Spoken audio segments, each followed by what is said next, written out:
kelas 9 berasal dari SMP Al-Idrus. Saya akan menjelaskan tentang sinopsis bait surat.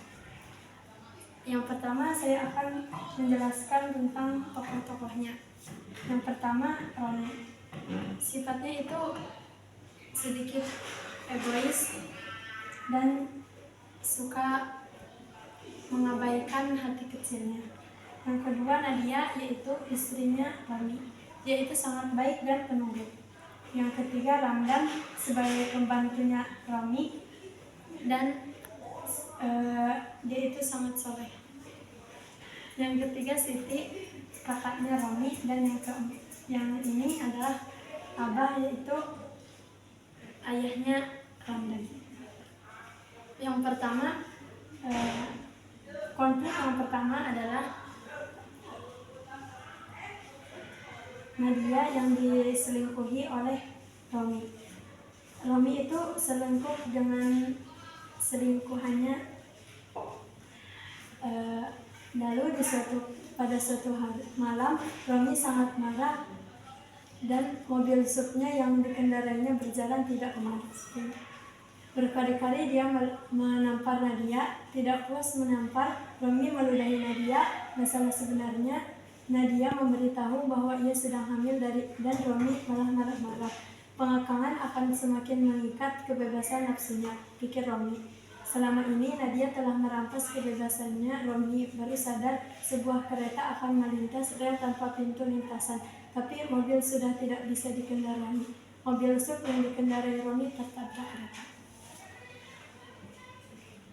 Setelah itu Romi akan pergi ke desa Samandikun untuk bertemu dengan Ramdan karena Romi pernah mengusirnya dan sekaligus untuk meminta maaf padanya. Di desa Samandikun pada suatu hari Romi semakin tidak kuat menahan perasaannya. Ia menangis teringat pada Nadia yang sudah tiada sebab Romi dulu menyanyiakan Nadia. Romi menangis semakin keras karena ingat semua yang sudah dilakukannya pada Nadia. Bagian kecil dari hatinya sekarang menguasai Romi, yaitu hatinya yang selalu membela Nadia karena memang yang dilakukan dan dikatakan Nadia itu benar. Lalu Romi yang sedang mengaji. Kali ini bagian kecil hati Romi membesar. Ia mendapat pengakuan bahwa ia senang mendengar suara orang mengaji.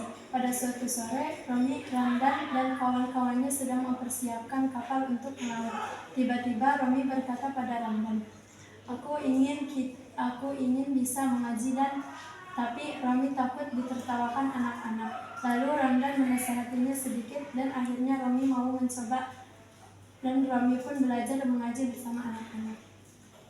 Dan sebelah sini Romi sangat semangat belajarnya, tapi terkadang semangatnya ada gangguan. Ketika sedang belajar, tiba-tiba turun hujan dan bocor di mana-mana. Setelah itu Romi berniat untuk membangun surau itu. Lalu ia pun pergi ke Jakarta untuk mengurus tabungannya, dan Romi pun membangun surau bersama rakyat masyarakat Samandikun. Pada suatu hari, Romi, Ramdan, dan teman-temannya berkumpul di dermaga. Mereka mengobrol, membicarakan tentang sholat dan mengaji. Salah satu dari mereka memperhatikan tulisan stiker di kapal yang berjajar dari tulisannya itu. Dan tulisannya itu, sholatlah engkau sebelum disalatkan. Tapi setelah membicarakan itu, mereka ragu melaut atau tidak, karena cuacanya sedang mendung, tetapi butuh uang. Tapi pada akhirnya mereka berangkat.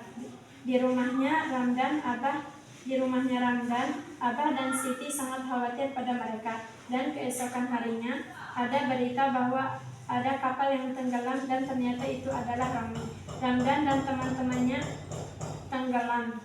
Masyarakat Samandikun pun melakukan sholat bait. Amanat dari cerita ini adalah sholatlah engkau sebelum disalatkan.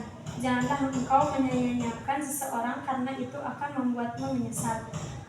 Lalu kedudukan ilmu sangatlah istimewa dalam kehidupan manusia, sehingga Islam sengaja mengajarkan kepada umatnya untuk mempelajarinya dan menuntut ilmu sepanjang kehidupannya. Mungkin itu saja yang dapat saya sampaikan. Kurang lebihnya mohon maaf. Wassalamualaikum warahmatullahi wabarakatuh.